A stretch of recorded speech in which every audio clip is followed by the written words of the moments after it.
College के लगभग सभी छात्र छात्राएं एक ही दिशा में भागे जा रहे थे, जिन्हें कारण नहीं पता था।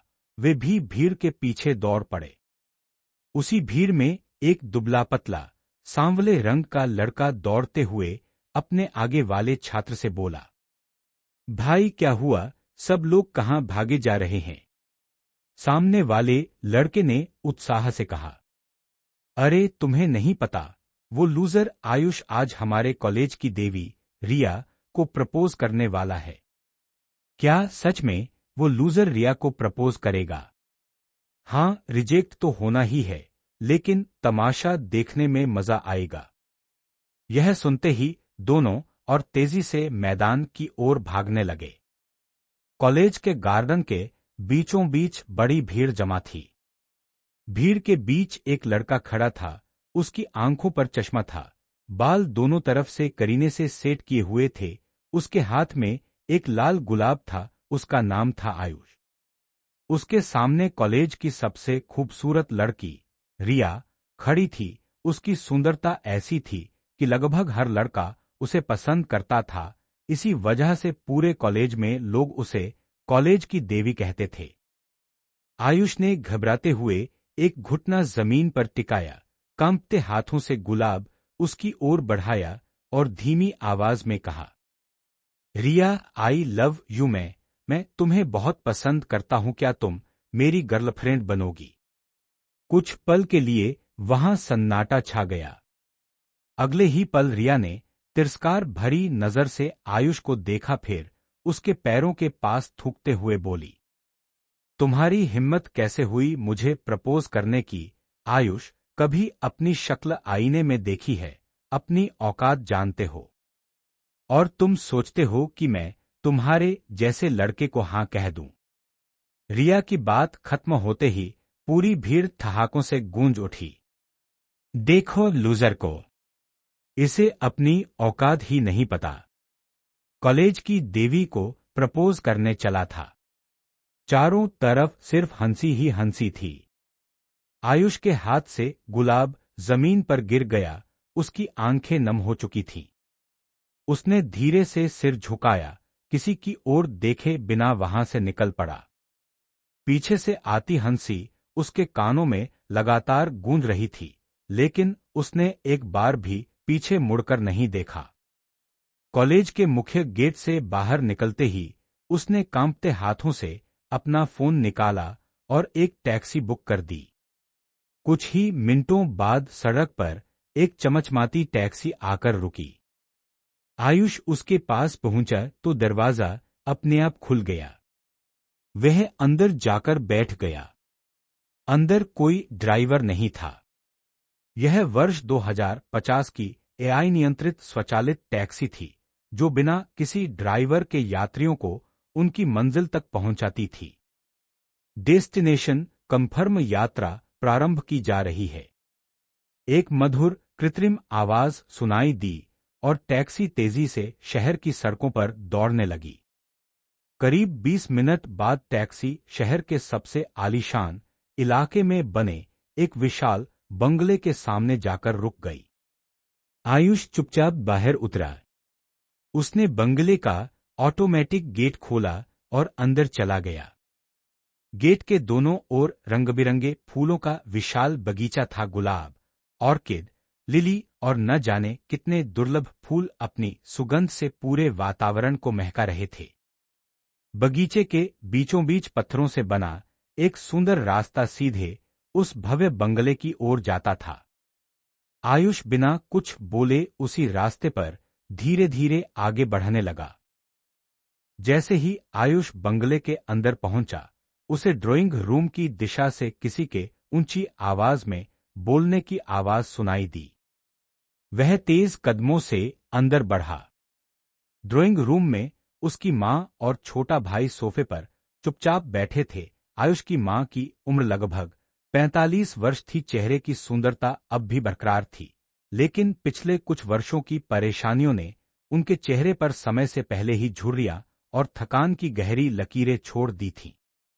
उनके सामने काले रंग का महंगा सूट पहने दो आदमी बैठे थे। वे आयुष के चाचा और बड़े चाचा थे, दोनों के चेहरे पर मुस्कान थी, लेकिन उस मुस्कान में अपनापन नहीं, बल्कि लालच साफ दिखाई दे रहा था। बड़े चाचा ने चाय का कप मेज पर रखते हुए कहा, भाभी, आप तो जानती हैं कि जब आपके पति ने कंपनी शुरू की थी, तब हमने भी उसमें पैसा लगाया था।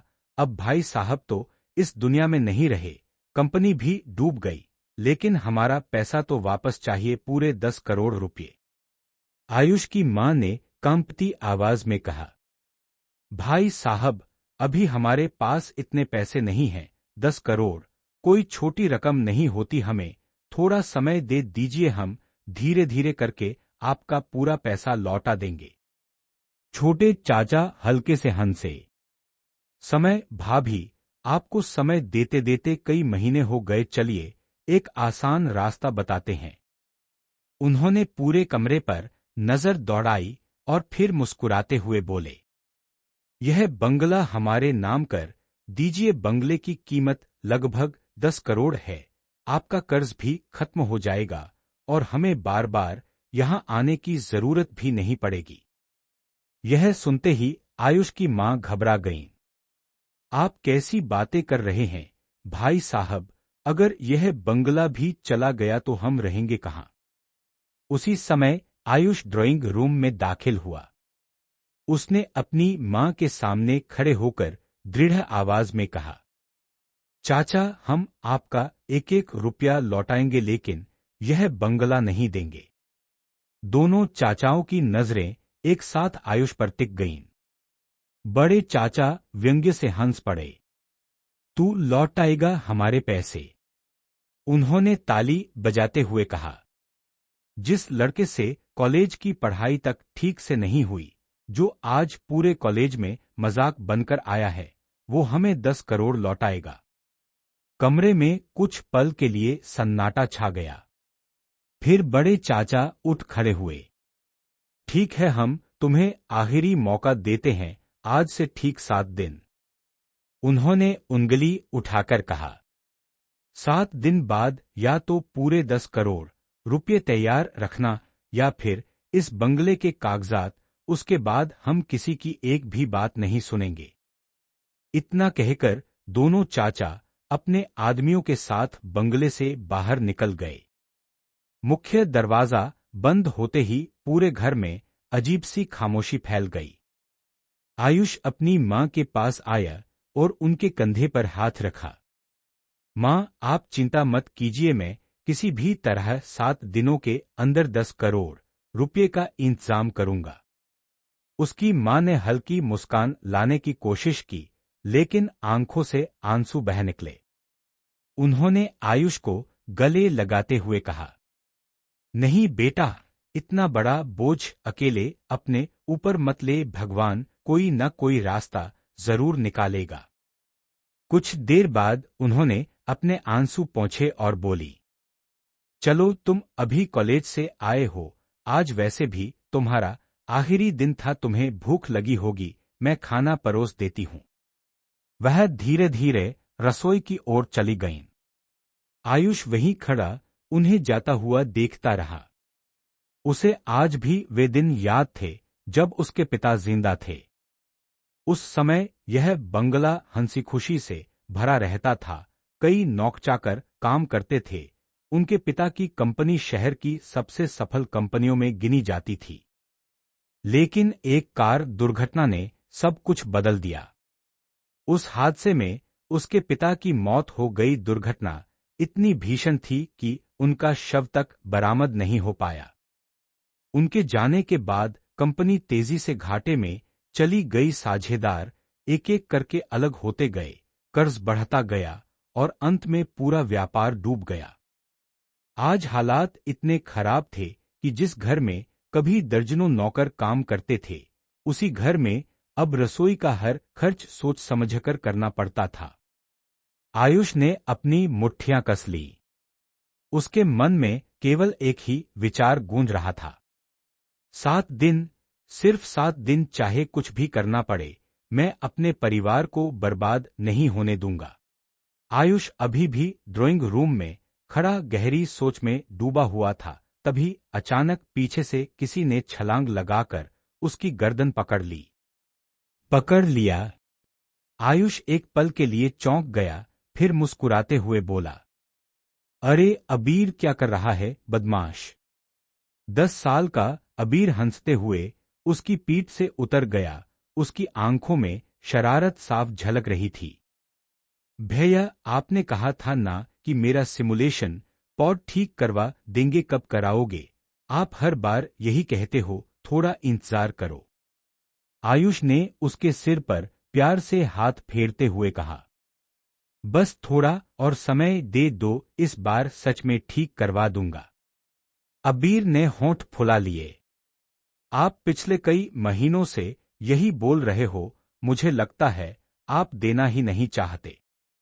आयुष हल्का सा मुस्कुरा दिया, लेकिन उसके दिल में दर्द था।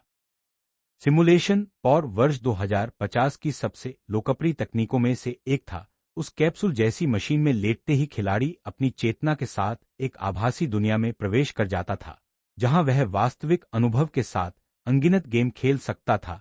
कभी आयुष भी घंटों तक ऐसे ही गेम खेला करता था, लेकिन घर की हालत बिगड़ने के बाद उसने सब छोड़ दिया था। तभी रसोई से उसकी मां की आवाज आई, आयुष, अबीर, खाना तैयार है। आ रहा हूं मां। यह कहते ही अबीर दौड़ पड़ा। आयुष मुस्कुराकर बोला, धीरे भागो, गिर जाओगे। लेकिन अबीर कहाँ सुनने वाला था। दोनों रसोई के पास बने डाइनिंग हॉल में पहुंचे और अपनी अपनी कुर्सियों पर बैठ गए। मां शालिनी ने दोनों की प्लेटों में गर्मागर्म रोटियां, थोड़े से चावल और सब्जी परोसी। तीनों ने साथ बैठकर खाना खाना शुरू किया। खाना खाते समय किसी ने ज्यादा बात नहीं की। पूरे घर में एक अजीब सी खामोशी फैली हुई थी। खाना खत्म होने के बाद शालिनी ने ताजे फलों का सलाद दोनों के सामने रख दिया। आयुष और अबीर कांटे वाले चम्मच से सलाद खाने लगे। कुछ देर बाद आयुष अपनी कुर्सी से उठ गया। मां, मैं अपने कमरे में जा रहा हूं। शालिनी ने हल्की मुस्कान के साथ सिर हिला दिया। ठीक है बेटा। अबीर भले ही 10 साल का हो चुका था, लेकिन आज भी वह अपनी मां के साथ ही उनके कमरे में सोता था। आयुष सीढ़ियां चढ़कर पहली मंजिल पर पहुंचा। उसने अपने कमरे का दरवाजा खोला और धीरे से बिस्तर पर लेट गया। कमरे की छत को देखते हुए उसके मन में केवल एक ही सवाल घूम रहा था, सिर्फ 7 दिनों में 10 करोड़ रुपये, मैं इतने पैसे कहां से लाऊं? अनजाने में उसका हाथ उसकी गर्दन में पड़े पुराने चांदी के लॉकेट पर चला गया। वह लॉकेट उसके पिता की आखिरी निशानी था। लॉकेट को छूते ही उसे अचानक कुछ याद आया। वह झटके से उठकर बैठ गया। अरे, मैं तो बिल्कुल भूल ही गया। उसकी आंखों में उम्मीद की एक हल्की किरण चमकी। डॉ माथुर अंकल, शायद वही मेरी मदद कर सकते हैं। डॉ माथुर देश के प्रसिद्ध वैज्ञानिक थे। वे सरकार के लिए अत्याधुनिक तकनीकों पर शोध करते थे और आयुष के पिता के सबसे घनिष्ठ मित्र भी थे। 3 साल पहले जब उसके पिता की दुर्घटना में मृत्यु हुई थी, तब सबसे पहले वही उनके घर पहुंचे थे। उसके बाद भी समय समय पर वे चुपचाप आर्थिक सहायता भेजते रहे थे, ताकि शालिनी और दोनों बच्चों को ज्यादा परेशानी न हो। इतनी बड़ी मुसीबत में आयुष उनके बारे में सोचना ही भूल गया था। उसने तुरंत अपना फोन उठाया। कुछ क्षण तक वह स्क्रीन को देखता रहा। फोन करूं या नहीं? आखिर उसने हिम्मत करके कॉल मिला दी। कुछ सेकंड तक घंटी बजती रही। फिर उधर से एक शांत और परिचित आवाज सुनाई दी। हेलो आयुष, क्या हुआ बेटा, इस समय फोन किया है, सब ठीक तो है? आयुष ने झिझकते हुए कहा, अंकल, मुझे आपसे थोड़ी मदद चाहिए। कुछ पल की चुप्पी के बाद डॉ माथुर बोले, अगर मैं तुम्हारी मदद कर सकता हूं तो जरूर करूंगा। कल सुबह ठीक 8 बजे मैं तुम्हें एक लोकेशन भेजूंगा, तुम वहां आ जाना। आयुष ने राहत की सांस ली। जी अंकल, धन्यवाद। ठीक है बेटा, कल मिलते हैं। कॉल कट गई। कई दिनों बाद आयुष के चेहरे पर हल्की सी उम्मीद दिखाई दी। उसने फोन मेज पर रखा, गहरी सांस ली और आंखें बंद कर ली। उसे नहीं पता था कि अगले दिन उसकी जिंदगी हमेशा के लिए बदलने वाली थी।